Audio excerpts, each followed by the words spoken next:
Bonsoir à tous et bienvenue dans ce bref tour de l'actualité. Tout d'abord, en religion, les fidèles catholiques ont célébré dans la nuit d'hier à aujourd'hui la montée de Marie, mère de l'enfant Jésus.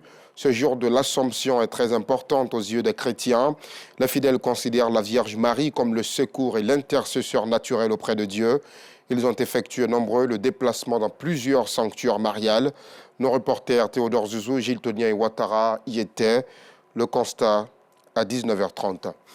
Il y a moins d'une décennie, la ville de Guitry, en chef-lieu du département, dans la région du sud-ouest de la Côte d'Ivoire, était un gros campement, un accès difficile, des voies impraticables, des camions en très mauvais état, avec un environnement insalubre. Aujourd'hui, les choses ont beaucoup changé. C'est une nouvelle ville avec des rues bitumées, un environnement bien propre, ainsi que de nouvelles infrastructures de développement. Un nouveau visage qui est à mettre à l'actif du management de son premier magistrat, Patricia Yao, ce qui mérite les félicitations et les encouragements de la rédaction de RTI2. C'est un sujet proposé par Théodore Zouzou, commenté par Pargasso Rokone, Demadongui. Nous vous le montrerons à 19h30. Dans le chapitre de la santé, l'ONG EMO a fait du bien-être du couple mère-enfant sa priorité. L'organisation mène, depuis sa création, des campagnes de sensibilisation dans le cadre de l'amélioration de la santé de la reproduction. À l'étape de l'Homocancro, dans le département de Tiébissou, les récentes activités de l'ONG ont profité à plus de 500 femmes. Il s'agit du dépistage du cancer du col de l'utérus, la prise en charge des femmes enceintes, mais aussi la sensibilisation à fréquenter les centres de santé, des activités avec l'appui de plusieurs partenaires, les Lions Club de Tiébissou et de Soubré. Nous en ferons le point à 19h30. Ils font partie des meilleurs élèves en mathématiques de l'Afrique. Ces jeunes Ivoiriens de moins de 19 ans ont remporté plusieurs médailles aux Olympiades panafricaines de mathématiques 2023, ce qui a placé notre pays en 6e position parmi les 32 pays d'Afrique représentés à ce concours.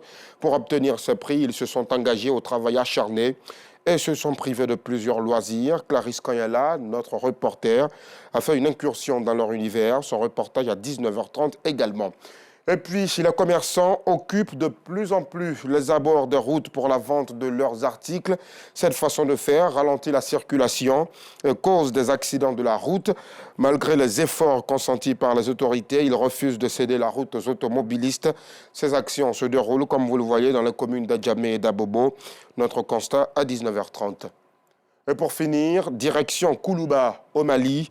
La star malienne de la musique, Salif Keïta, a été nommé conseiller du chef de la transition, le colonel Assimi Goïta. Salif Keïta fait partie d'une liste de 5 personnes nommées conseillers spéciaux du chef de l'État malien. Cependant, le texte ne précise pas quel rôle est dévolu à l'artiste. Grand nom de l'afropop et de la world music, Salif Keïta a 73 ans. Il se signale aussi ces dernières années par son engagement politique et depuis l'avènement d'un colonel à la suite d'un putsch en 2020 au Mali par son soutien à cette junte. Fin de ce bref tour de l'actualité. Rendez-vous à 19h30.